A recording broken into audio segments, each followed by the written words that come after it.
Hello everyone, I hope you've been well because it's been a minute since my last video, but today we are continuing the subject from the last video about moisturizers versus hydrators. I didn't expect to get flooded with questions from the last video, and the questions were primarily, what hydrators do you recommend? What ingredients do you look for in a good hydrator? And so I thought I would answer all of your questions today. I will start off with the categories you look for in a good hydrator, the ingredients that constitute some of those categories, and at the end I'll share with you the hydrators that I use and the ones that I recommend for my patients. So without further ado, please like, subscribe, and share with your friends. And let's talk about the categories that constitute a good hydrator. So quick recap of the last video. I had said the categories that constitute moisturizers are basically mimics of skin. So they contain proteins, they contain fats, oils, which is what's already in our skin. Our skin doesn't need more of that. Our skin needs to be healthy, and it needs the building blocks in order to create healthy skin. So what do we look for in a hydrator? Well, number one, the first thing we want to do, especially if someone is dry, oily, or sensitive, is we want to strengthen that skin barrier. That's going to be the sealant that prevents water from evaporating out of our skin, or technically called transepidermal water loss. So we want to seal the skin so bad stuff doesn't get in and water doesn't evaporate out. The second thing we want to do is we want to repair the skin. So that could mean antioxidants, different DNA repair enzymes. We want ingredients that are going to help our skin rebuild and return back to health. We also want ingredients that hold on to water to help us hold on to water. So until we start producing enough of our own body's molecules that hold on to water, like our own naturally produced hyaluronic acid, we want topical ingredients that hold on to water to help us retain that hydration. We also want ingredients that are calming, because the skin, when it's dry, when it's inflamed, when it's sensitive, is very prone to irritation. So we want calming ingredients as well. And with calming, we also want to reduce inflammation. Acne is a state of inflammation. Rosacea is a state of inflammation. There are so many states of inflammation when the melanocytes, the pigment-producing cells, are irritated or inflamed.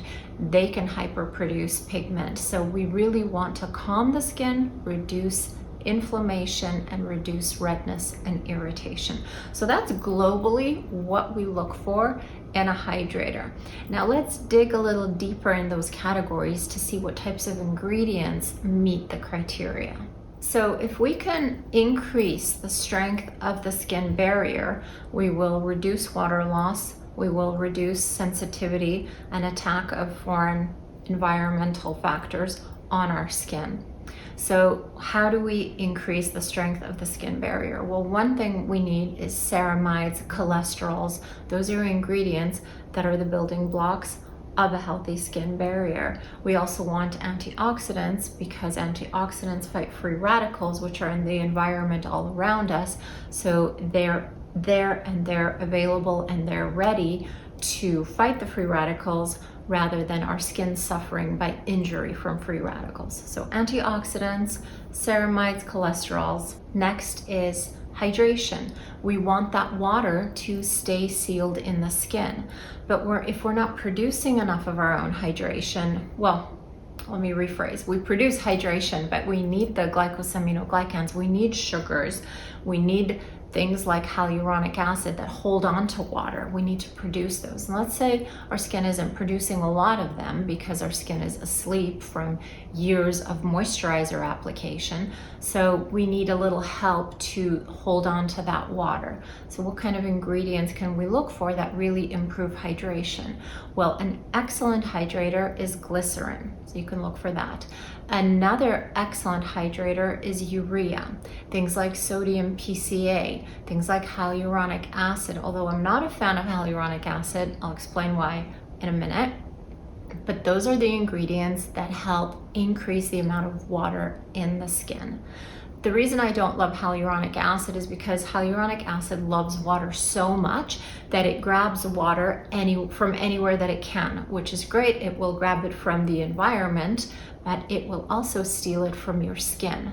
So if you get hyaluronic acid products that just sit on top of the surface, not high quality hyaluronic acid that will penetrate deep into the skin, what you're gonna end up doing is actually dehydrating your skin, because you've got this hyaluronic acid molecule sitting on your skin, pulling water from the air, pulling water out of your skin. So hyaluronic acid really depends on formulation. There are many ingredients that help soothe the skin, like oatmeal, colloidal oatmeal, or bisabolol, ginger root, many different soothing ingredients. And then we want to help repair the skin. We can have DNA repairing enzymes, peptides, anything that will help revitalize and repair the skin and reduce the inflammation. So now let's talk about some products that I really like. And I have included one that's not technically a hydrator, although I think for more oily types or even normal types that aren't too dry, this can work well as a hydrator. But let's start with what I think is one of the best hydrators you can find on the market, and that is Trio from Skinbetter Science. Now let me explain to you why I think this is an excellent overall comprehensive hydrator. Trio is broken down into 4 major categories. The first one is natural moisturizing factors. The second is barrier function. The third is hyaluronic acid, and the fourth is support. So right there you can see that when they are creating a strategy to create a product, they are really focusing on barrier support, healthy hydrated skin, and then they are formulating with the right ingredients to create this product. So for example, for natural moisturizing factors, ingredients in Trio include a urea complex, which can be extremely hydrating in the right concentration. Glycerin is another one, sodium PCA, squalene, jojoba esters, lactic acid, which is also a hydrating ingredient. So they've combined various ingredients from different branches that all are just simple hydrators. They just hold on to water, no lipids, no fats, none of that, just water attracting molecules. For barrier function, they've now focused on repairing the barrier. So there are ceramides in there, cholesterol is in this product. Linoleic and linolenic acids are in here. Linoleic acid is an essential fatty acid, and it helps downregulate inflammation. It soothes the skin, and it functions as an antioxidant. And linolenic acid is restorative and also anti-inflammatory. Carnitine and squalene, again, for hydration and for barrier restoration. Next, moving on to hyaluronic acid, they have 3 different forms in Trio. One is called aminopropyl ascorbyl phosphate, which reduces hyaluronic acid degradation and increases skin smoothness. Sodium lactate, which helps promote hyaluronic acid synthesis and makes the skin soft, as well as sodium hyaluronate, which helps provide hyaluronic acid deep in the skin, or helps deliver hyaluronic acid deep into the skin, where it can hold on to water, not on your skin surface, but deep inside the skin where it belongs. Another product that's not a hydrator, but I'm including it in the hydrator category, is the Alto Advanced Repair Serum. Alto Advanced Defense and Repair Serum. My holy grail favorite product, and I cannot remember the name. Alto Advanced, different from the original Alto actually, and specifically for the purposes of this video. The Alto Advanced has more hydrating properties in it, and it has the DNA repair enzymes in it. So it really meets that criteria of a hydrator, a functional hydrator, more than the original Alto, which is more of a antioxidant formulation. So why Alto Advanced? Well, there are DNA repair complexes in here. One is from a Micrococcus lysate and another one is a plankton extract. They help repair our DNA. Another technology in here is a very potent antioxidant called ALPQQ, and that is one of the most powerful antioxidants available. So it's a very strong antioxidant formulation. And then it has the Well technology, which has antioxidants in 3 categories: the water soluble, the fat soluble, and the enzymatic.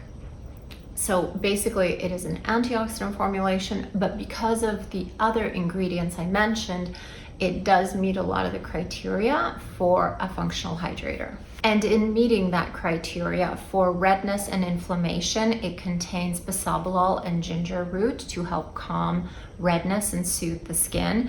It contains ceramides to help rebuild that skin barrier. It contains peptides like trifluoroacetyl tripeptide 2. It contains superoxide dismutase. So a lot of ingredients that are pulled from linolenic acid, a lot of ingredients that are pulled from different categories to make a well-rounded hydrator. The focus of this product isn't hydration, the focus is antioxidants. So that's why it has a sprinkle of hydrator versus trio, where almost the entire list of ingredients is focused on hydration. And yeah, there might be an antioxidant here and there, but that's the distinction between the two products and the explanation of the overlap between the two products.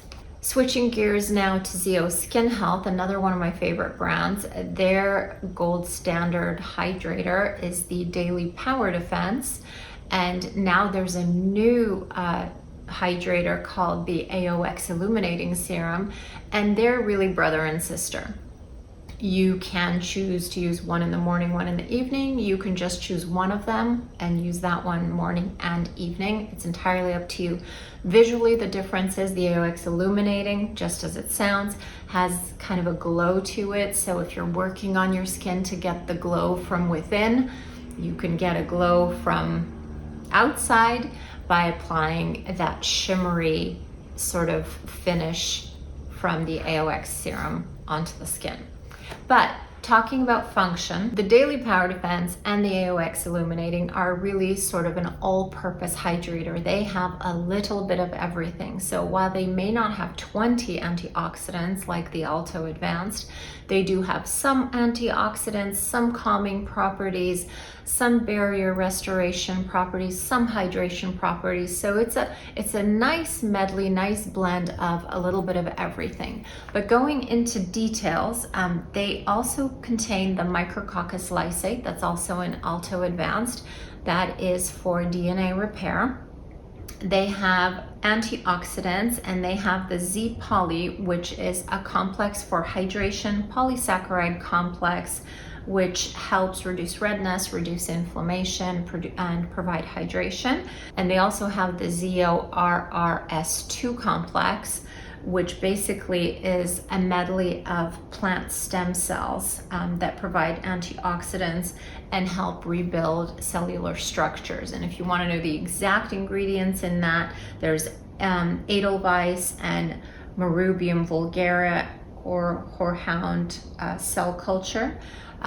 The thing about Zeo, because they create these complexes and then they give them fancy names like Z-poly or S2, and so it's really hard to know exactly what's in there. You always know what the main key ingredients are, but basically the key is in the formulation. It's the way they add this magical complex that they create, and then they choose the different products they want to put these complexes into. So Daily Power Defense has all of that, and the AOX also has that. The main difference is that AOX has that luminosity and Daily Power Defense does not. And the last products I'll include are from Alastin, and they include the Restorative Skin Complex, which is technically a peptide serum, and the Ultra Nourishing Moisturizer. So starting off with the Restorative Skin Complex, this product is designed to work in tandem with skin nectar, and nectar is meant for procedural healing. So whether you've had microneedling, laser, RF microneedling, radio frequency microneedling, whatever procedure you have had on your skin, the nectar helps heal the skin. And then once the skin is healed, then you'd switch from nectar to Restorative Skin Complex and continue that fibroblast stimulation, collagen producing journey.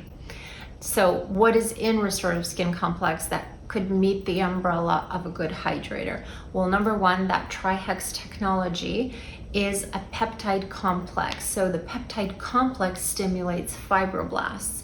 When fibroblasts are stimulated, they not only produce collagen and elastin, but they also start making hydration from within. So they start producing glycosaminoglycans, they start producing hyaluronic acid, they start producing that hydration within the skin. This serum also contains ceramides to help restore a healthy skin barrier, as well as silver mushroom. Silver mushroom is sort of the star hydrating ingredient in the Alastin line. A lot of different products in Alastin use the silver mushroom, and the silver mushroom also attracts water like hyaluronic acid, but it is even more potent than regular hyaluronic acid molecules. So that's why this company really likes the silver mushroom for their hydrating properties.